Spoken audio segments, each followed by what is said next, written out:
Hello, good morning. ഇന്നൊരു morning vlog ചെയ്യാമെന്ന് വിചാരിച്ചു. കാലത്ത് എണീറ്റപ്പോൾ തന്നെ ശരിക്കും വൈകി. ഇന്ന് സ്കൂളില്ലല്ലോ, മുഹറം ആയതുകൊണ്ട് അവധിയല്ലേ. അപ്പോൾ പിള്ളേരും കിടന്നുറങ്ങി, രണ്ടുപേരും നല്ല ഉറക്കമാണ്, ഞാനും ഉറങ്ങി. അങ്ങനെ ഇന്ന് എണീറ്റപ്പോൾ വൈകി. ഇന്നെന്തായാലും മഴയില്ല. ഇത് എന്നെ കണ്ട ഉടനെ ഉറങ്ങിക്കിടന്ന ആളാണ്. എണീറ്റ് നല്ല ഉഷാറായിട്ട് വന്നിട്ടുണ്ട്. ഇന്ന് നല്ല മൂഡിലാണ് ആശാൻ. ഇത് ബോളും എടുത്തുകൊണ്ട് വന്നിട്ട് കളിക്കാൻ വേണ്ടിയിട്ട്. നമ്മളാരെങ്കിലും രാവിലെ എണീറ്റ് വെളിയിൽ വരാൻ വേണ്ടി ഇങ്ങനെ കാത്തിരിക്കും അവനെ കളിക്കാൻ.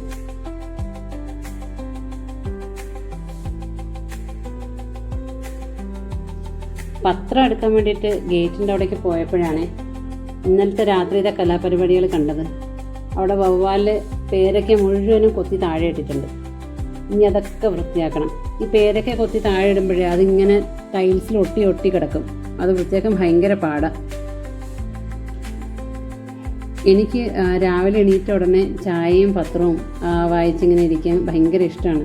അധികം നേരം വേണ്ട, ഒരു കുറച്ച് നേരം മതി. പക്ഷേ എണീറ്റ ഉടനെ ചായയും പത്രവും കെട്ടിക്കഴിഞ്ഞാൽ എനിക്ക് ഭയങ്കര ഇഷ്ടമാണ്. പക്ഷേ എന്നും ആ ഒരു ലക്ഷറി എനിക്ക് കിട്ടാറില്ല. കാരണം രാവിലെ സ്കൂൾ ഉണ്ടാവുമല്ലോ. അപ്പോൾ മോളുടെ സ്കൂൾ വാൻ രാവിലെ 7 മണിക്ക് വരും. അപ്പോൾ പിന്നെ രാവിലെ എണീറ്റ ഉടനെ ബ്രേക്ക്ഫാസ്റ്റും ടിഫിനും അവളുടെ കാര്യങ്ങളും അത് കഴിഞ്ഞിട്ട് അവളെ സ്കൂൾ വാൻ കയറ്റി വിടാൻ. അപ്പോൾ ഞങ്ങളുടെ വീട്ടിൻ്റെ അടുത്ത് വാൻ വരില്ല. അങ്ങനെ തേരി കയറി മുകളിൽ മെയിൻ റോഡിൽ പോകണം. അപ്പോൾ അവിടെ കൊണ്ടുപോയി വാനെല്ലാം സ്കൂൾ വാൻ കയറ്റി വിട്ടിട്ട് പിന്നെ തിരിച്ച് വന്നിട്ടാണ് ചായയും പത്രമായിട്ട് ഞാൻ ഇരിക്കാറുള്ളത്. പക്ഷേ ഇന്ന് അവധിയായതുകൊണ്ട് ആദ്യം ചായയും പത്രവും, അത് കഴിഞ്ഞിട്ടേ ഉള്ളൂ ബാക്കി അടുക്കള കാര്യങ്ങളൊക്കെ. അപ്പോൾ എനിക്ക് ഭയങ്കര ഇഷ്ടമാണ് പത്രം വായിച്ചിരിക്കാൻ. അറ്റ്ലീസ്റ്റ് ഹെഡ്ലൈൻസ് എങ്കിലും ഒന്ന് രാവിലെ വായിക്കുക. ചേട്ടനുണ്ടെങ്കിൽ ഞാനും ചേട്ടനും കൂടെ ഒരുമിച്ച് തന്നെയായിരുന്നു ഈ ചായ കുടിയും പത്രം വായനയൊക്കെ രാവിലെ. ചേട്ടനും നിർബന്ധമാണ് രാവിലെ എണീറ്റ ഉടനെ. എനിക്ക് ഇതെൻ്റെ ഒരു മീ ടൈമാണ്. അതായത് ഒരു 15 മിനിറ്റ്സ് എങ്കിലും എനിക്ക് വേണ്ടിയിട്ട് കിട്ടുന്ന രാവിലത്തെ സമയം. ഇതെനിക്ക് എന്താ പറയുക, എൻ്റെ മോർണിംഗ് സ്റ്റാർട്ട് ചെയ്യാൻ വേണ്ടിയിട്ട് നല്ലൊരു പ്ലസൻറ്റ് മൂഡിലായിരിക്കും. പിന്നെ പേപ്പറിൻ്റെ അവസാനം കാണില്ലേ ഈ പസിൽ സോൾവ് ചെയ്യണ സുഡോക്കു, അത് സോൾവ് ചെയ്യാനും എനിക്ക് ഭയങ്കര ഇഷ്ടമാണ്. അത് എക്സാം പേപ്പർ സോൾവ് ചെയ്യും പോലെ ഞാൻ ദിവസവും ഇരുന്ന് സോൾവ് ചെയ്യും. ഭയങ്കര എന്താ പറയുക, കൃത്യനിഷ്ഠയോടെ. ചില ദിവസങ്ങളിൽ ഫുൾ സോൾവ് ചെയ്യും. പിന്നെ ഇടയ്ക്ക് എപ്പോഴെങ്കിലും എണീറ്റ് പോവേണ്ട എന്തെങ്കിലും വന്നു കഴിഞ്ഞാൽ പിന്നെ ആ ഫ്ലോ വിട്ടുപോകും. പിന്നെ അത് അവിടെ തന്നെ ഇടും. പക്ഷേ ട്രൈ ചെയ്യും എന്നും സോൾവ് ചെയ്യാൻ വേണ്ടിയിട്ട്. അങ്ങനെ ഇന്നത്തെ പത്രം വായനയും ചായ കുടിയൊക്കെ കഴിഞ്ഞു. ഇനിയിപ്പം അടുത്ത പരിപാടിക്ക് ഇറങ്ങാം. പിള്ളേരെ വിളിച്ചുണർത്തണം. പിന്നെ ബ്രേക്ക്ഫാസ്റ്റ് ഉണ്ടാക്കണം. ഇന്നത്തെ ബ്രേക്ക്ഫാസ്റ്റ് ചപ്പാത്തിയും സോയാ ചങ്ക്സ് കറിയാണ് കേട്ടോ.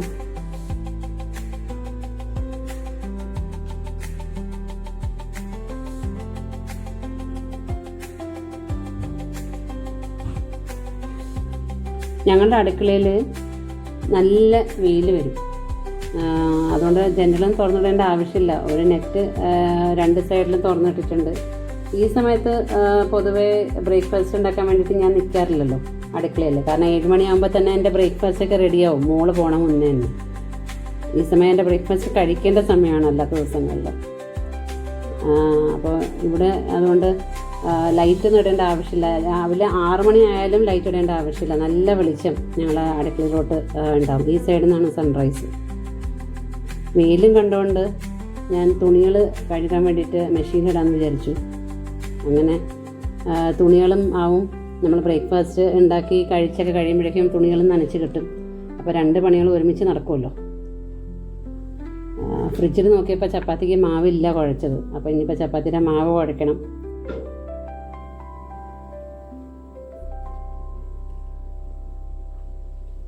ഇതിൻ്റെ ഇടയിൽ പിള്ളേരെ വിളിച്ചുണർത്തുന്നുണ്ട്. ഇടയ്ക്കിടയ്ക്ക് ഓരോട് 2 പേരെയും പോയി വിളിക്കുന്നുണ്ട്. ദേ എണീറ്റു എന്ന് പറയണമല്ലാണ്ട് ആരും എണീക്കുന്ന ലക്ഷണം കാണുന്നില്ല. മോൻ പിന്നെ ലേറ്റായിട്ടായിരിക്കും കിടക്കുന്നുണ്ടാവുക. ചിലപ്പോൾ അലാം വെച്ച് എണീക്കും രാത്രി ഫുട്ബോൾ കാണാൻ വേണ്ടിയിട്ട്. അയ്യോ, അപ്പോഴാണ് തുണി പാതി ഏകദേശം അല്ല നനച്ച് തുടങ്ങിയപ്പോഴാണ് അതേ മഴയും വെയിലും രണ്ടും കൂടെ. ഇനി എന്തോ ആവട്ടെ. എന്തായാലും നനയ്ക്കാൻ തുടങ്ങി. ഇനിയിപ്പോൾ വിരിച്ചല്ലേ പറ്റുള്ളൂ എവിടെയെങ്കിലും. പക്ഷേ ഇന്ന് നനയ്ക്കായിട്ടേക്കുന്ന ഷീറ്റുകളാണ്. അപ്പം ഞാൻ പറഞ്ഞു വന്നത്, മോൻ വൈകിയാണ് കിടക്കുന്നത് ഫുട്ബോൾ കളിയും കണ്ടുകൊണ്ട്. മോള് പിന്നെ അവളുടെ ഹോംവർക്കും പരിപാടികളെല്ലാം കഴിയുമ്പോഴാണ് അവൾ കിടക്കുക. അങ്ങനെ സോയ ചങ്ക്സ് കറി ഉണ്ടാക്കാൻ തുടങ്ങി. കൂടെ ചപ്പാത്തിയും.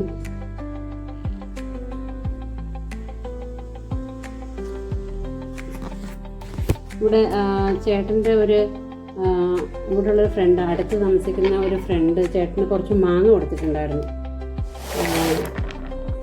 ഏകദേശം ആക്ച്വലി 4-5 ദിവസമായി. പക്ഷെ അത് ഇതുവരെയും ആയില്ല, പഴുത്തില്ല. നീലം മാങ്ങയെന്നാണ് പറഞ്ഞത് കേട്ടോ.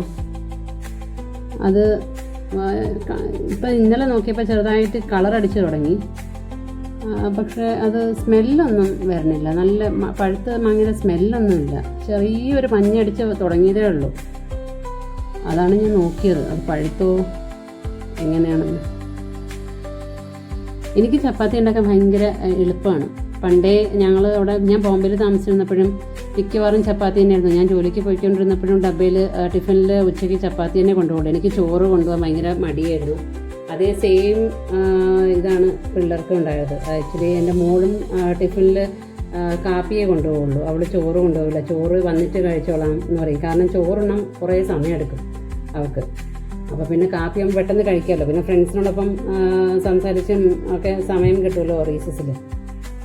അപ്പോൾ അതുകൊണ്ട് അവളും ചോറ് കൊണ്ടുപോകില്ല. ടിഫിനിൽ എപ്പോഴും മിക്കവാറും കാപ്പി തന്നെയായിരിക്കും കൊണ്ടുപോകണം.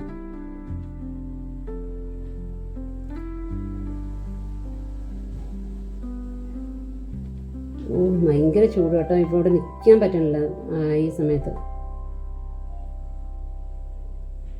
ഇപ്പം ആലോചിക്കുന്നുണ്ട്, നേരത്തെ എണീറ്റാൽ മതിയായിരുന്നു. ഈ ഈ ചൂടത്ത് അടുക്കളയിൽ നിൽക്കണ്ടല്ലോ. കുറച്ച് കഴിഞ്ഞാൽ മാറും. ഒരു 10-10:30 മണിയൊക്കെ കഴിഞ്ഞ് കഴിഞ്ഞാൽ വെയിൽ അടുക്കളയിൽ നിന്ന് കുറച്ച് അങ്ങോട്ടേക്ക് മാറിപ്പോകും. പിന്നെ അത് ഇങ്ങോട്ട് ഡയറക്റ്റ്ലി വെയിൽ ഇങ്ങോട്ട് അടുക്കളയിലോട്ട് അടിക്കില്ല. അങ്ങനെ ചപ്പാത്തിയും സോയാക്കറിയും ആയി. പിള്ളേർ എണീറ്റു. അവരുടേതായപ്പോൾ ബ്രേക്ക്ഫാസ്റ്റിന് വേണ്ടി ഇരിക്കാറായി ടേബിളിൽ. അപ്പോൾ നമ്മളിതെല്ലാം ഒതുക്കിയിട്ട് ഞാനും പോയി പിള്ളേരോടൊപ്പം ഇരിക്കാം. ബ്രേക്ക്ഫാസ്റ്റ് എന്നും പിള്ളേരോടൊപ്പം ഇരുന്ന് ബ്രേക്ക്ഫാസ്റ്റ് കഴിക്കാനുള്ള ലക്ഷറി ഇപ്പോൾ ഇല്ല. ചെറിയ കുട്ടികളായിരുന്നപ്പോൾ ഒക്കെ കുഴപ്പമില്ല, നമുക്ക് ഒരുമിച്ചൊക്കെ ഇരിക്കാം. ഇപ്പം പിള്ളേരെല്ലാവരും മോള് രാവിലെ സ്കൂളിൽ പോവും. അവൾ എന്തായാലും എൻ്റെ കൂടെ ബ്രേക്ക്ഫാസ്റ്റ് കഴിക്കാനുണ്ടാവില്ല. പിന്നെ മോനാണെങ്കിൽ ഇവിടെ ഇല്ല. അവൻ ഇപ്പോൾ ഇവിടെ വീട്ടിലുള്ളത് 2 മാസത്തേക്ക് അവധിക്ക് വന്നതാണ്. അവൻ ബാംഗ്ലൂരാണ് പഠിക്കുന്നത്. അപ്പോൾ ഇപ്പോൾ അവധിക്ക് വന്നതേ ഉള്ളൂ. ഇനി 1 മാസം കൂടെ ഇവിടെ ഉണ്ട്. അതുകൊണ്ട് ഈ കിട്ടുന്ന സമയം ഒരുമിച്ചിരുന്ന് ബ്രേക്ക്ഫാസ്റ്റ് കഴിക്കണം അല്ലെങ്കിൽ ഡിന്നർ കഴിക്കണം എന്ന് നിർബന്ധമാണ്.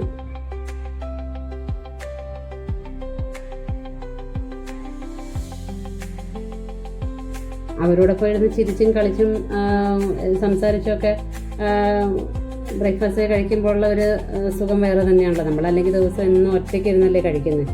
എനിക്കല്ലെങ്കിൽ ഒറ്റയ്ക്ക് ആഹാരം കഴിക്കാൻ ഭയങ്കര മടിയാണ്. മടിക്കും ഞാൻ. ചിലപ്പോൾ ലഞ്ച് തന്നെ ഞാൻ നീട്ടി 1:30-2:30 മണിയൊക്കെ ആവും കഴിക്കാൻ വേണ്ടിയിട്ട്. കാരണം മടിയാണ് ഒറ്റയ്ക്ക് ഇരുന്ന് കഴിക്കാൻ വേണ്ടിയിട്ട്.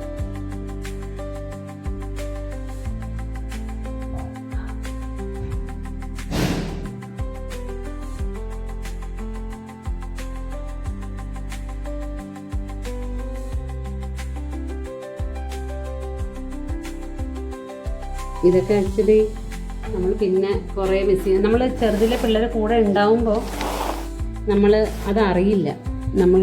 നമുക്ക് കിട്ടുന്ന അതൊരു എത്ര വലിയൊരു സമയമാണ്. പക്ഷെ അന്ന് അതൊന്നും ആസ്വദിക്കാനുള്ള സമയമില്ല. നമുക്ക് പെട്ടെന്ന് അയ്യോ പിള്ളേരുടെ കാര്യം ചെയ്യണം, അവരെ ഹോംവർക്ക് എഴുതിപ്പിക്കണം, അവരെ പഠിപ്പിക്കണം, വീട്ടു ജോലികൾ ചെയ്യണം, അല്ലെങ്കിൽ അത് ഇതെന്ന് പറഞ്ഞാൽ നമ്മൾ അതിൻ്റെ പിറകെ പോകും. പക്ഷെ ആ ഒരു മൊമെൻറ്റ് നമ്മൾ ഒരിക്കലും സന്തോഷത്തോടെ നമുക്കത് എക്സ്പീരിയൻസ് ചെയ്യാനുള്ള സമയം കിട്ടാറില്ല. ആർക്കും ആഗ്രഹമില്ലാത്തതുകൊണ്ടല്ല, സമയം കിട്ടാറില്ല. ഇപ്പം ഇഷ്ടം പോലെ സമയമുണ്ട്.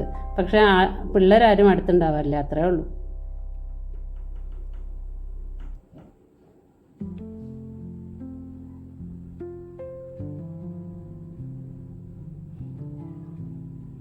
ഇനി രാവിലെ ഞാൻ നോക്കി വെച്ച കുറച്ച് പേരയ്ക്ക പറിക്കാനുണ്ട്. ഇതിന് ശേഷം ആ പരിപാടിയിലേക്ക് ഇറങ്ങണം. കാരണം ഇന്നിത് പറിച്ചില്ല എന്നുണ്ടെങ്കിൽ രാത്രി പിന്നെയും കലാപരിപാടികൾ തുടങ്ങും. അപ്പോൾ ഞാൻ നോക്കി വെച്ചു രാവിലെ ഒരു 4-5 പേരൊക്കെ ഉണ്ട് പറിക്കാൻ വേണ്ടിയിട്ട്. അപ്പോൾ അത് ഇന്ന് പറിക്കാൻ വേണ്ടി ഞാൻ കയറി കുറച്ചൊക്കെ പറിച്ചു. ഞാൻ ഈ ഡിപ്പാർട്ട്മെൻറ്റ് എൻ്റെതല്ല. ഈ പേരയ്ക്ക പറിക്കുന്ന ഡിപ്പാർട്ട്മെൻറ്റ് എല്ലാം ചേട്ടൻ്റെയാണ്. ഞാൻ പേരയ്ക്ക പറിക്കാൻ വേണ്ടിയിട്ടൊന്നും ഇറങ്ങാറില്ല. വേറെ ഒന്നുമല്ല, എനിക്ക് പേരയ്ക്ക ഇഷ്ടമല്ല. ഈ പേരയ്ക്ക കഴിക്കുമ്പോഴല്ലേ ഇതിൻ്റെ അരി പല്ലിൻ്റെ ഇടയിൽ കയറിപ്പോവും. അപ്പോൾ എനിക്ക് ഭയങ്കര ബുദ്ധിമുട്ടാണ്. അതുകൊണ്ട് എനിക്ക് പേരയ്ക്കയെ ഇഷ്ടമല്ല. ചേട്ടനുള്ളപ്പം പേരയ്ക്ക പറിക്കൽ ഇതെല്ലാം ചേട്ടൻ്റെ ഡിപ്പാർട്ട്മെൻറ്റാണ്. എന്നെ കണ്ടുകൊണ്ട് മോളും വന്നിട്ടുണ്ട് പേരയ്ക്ക പറിക്കാൻ വേണ്ടിയിട്ട്. മുകളിൽ ഒരു പേരയ്ക്ക നിൽക്കുന്നത് ഞാൻ കുറേ നോക്കിയിട്ട് എനിക്ക് കിട്ടുന്നില്ല. അപ്പോൾ അവൾക്ക് എന്നെക്കാളും നല്ല പൊക്കമുണ്ടല്ലോ. അപ്പോൾ അതുകൊണ്ട് അവൾ പറഞ്ഞു ഞാൻ നോക്കട്ടെ എന്ന് പറഞ്ഞിട്ട് അവൾ പേരയ്ക്ക പറിക്കാൻ വേണ്ടി ഇറങ്ങി. പക്ഷേ അവളെ കൊണ്ട് ഒരു രക്ഷയില്ല. അവൾ അടിച്ചു നോക്കി, തട്ടി നോക്കി. ആ പേരയ്ക്ക അവിടെ നിന്ന് അനങ്ങണില്ല. ഒരു വലിയ പേരയ്ക്കായിരുന്നേ അത്.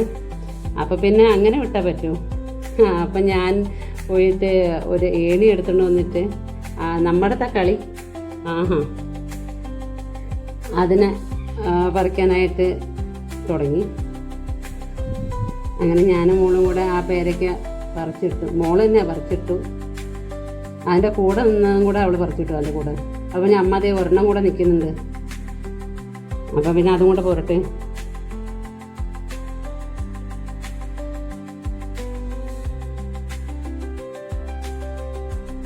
ഈ പേരയ്ക്ക കൊള്ളാം. ഇത് ഉള്ളിൽ വൈറ്റാണ് പേരയ്ക്ക. മറ്റേ വീടിൻ്റെ അപ്പുറത്തോട്ട് നിൽക്കുന്നത് നല്ല ചുവന്ന പേരയ്ക്കയാണ്. ഇത് വെള്ളയാണ്. പേരയ്ക്കൊക്കെ നല്ല ടേസ്റ്റ് തന്നെയാണ്, ആരോഗ്യത്തിന് നല്ലതാണ്. പക്ഷേ എനിക്ക് ഇഷ്ടമില്ലെന്നേ ഉള്ളൂ. അങ്ങനെ പേരയ്ക്ക പറിക്കൽ പരിപാടികളെല്ലാം കഴിഞ്ഞു. ഇനി പിന്നെ ബാക്കി ഇനി ഉച്ചയ്ക്ക് ഇനി അധികം ആഹാരം വെക്കുന്ന പരിപാടി കുറവാണ്. ഇനി ചോറ് വെക്കണം. എന്നിട്ട് ചിക്കൻ കറിയും മോര് കൂട്ടാനും ഫ്രിഡ്ജിൽ ഇരിപ്പുണ്ട്. കുറച്ച് വെണ്ടയ്ക്കയുണ്ട്. അത് നമ്മളെ വെജിറ്റബിൾ കാർഡിൽ നിന്ന് തന്നെ ഞാൻ പൊട്ടിച്ചെടുത്ത വെണ്ടയ്ക്കയാണ് കേട്ടോ. ഒരു 8-10 ഉണ്ട്, വലുതാണ്. അപ്പോൾ അതും ഉരുളക്കിഴങ്ങും കൂടെ മെഴുക്കുവരട്ടി ഉണ്ടാക്കാം. അപ്പോൾ ഇന്ന് ചോറും മെഴുക്കുവരട്ടിയും മാത്രമേ ഉണ്ടാക്കാനുള്ളൂ. അധികം പണിയൊന്നുമില്ല. ഞാൻ ദേ പേരയ്ക്കയും കൊണ്ട് അകത്തോട്ട് പോയി. ബാക്കി മോൾ അവിടെ നിന്നുകൊണ്ട് പൊട്ടിച്ചുകൊണ്ട് നിൽക്കുന്നുണ്ട്. അവൾ ഒരു പണിക്ക് ഇറങ്ങിയപ്പോഴേക്കും അവൾ ഭയങ്കര അതെന്താ പറയുക, ഒരു ലഹരി പോലെ ഇപ്പോൾ കാണുന്ന പേരയ്ക്കൊക്കെ പൊട്ടിച്ചിടാൻ തുടങ്ങി അവൾ. അങ്ങനെ ഇന്നിപ്പോൾ ഇതാ രാവിലെ ഉണ്ടാക്കിയ സോയാ ചങ്ക്സിൻ്റെ കറി ബാക്കിയുണ്ട്. അതൊന്ന് കോരി അകത്തെടുത്ത് വെക്കണം. പാത്രങ്ങൾ കഴുകണം, തൂത്തിറക്കണം. ഉച്ചയ്ക്ക് കുക്കിംഗ് കുറവേ ഉള്ളൂ ഇന്ന്. അപ്പോൾ ഇന്നത്തെ മോർണിംഗ് വ്ലോഗ് ഇത്രയേ ഉള്ളൂ. അടുത്ത വീഡിയോയിൽ കാണുന്നവരെ ബൈ, ടേക്ക് കെയർ. ഈ വീഡിയോ ഇഷ്ടപ്പെട്ടിട്ടുണ്ടെങ്കിൽ ലൈക്കും ഷെയറും സബ്സ്ക്രൈബും ചെയ്യുക. അപ്പോൾ ശരി.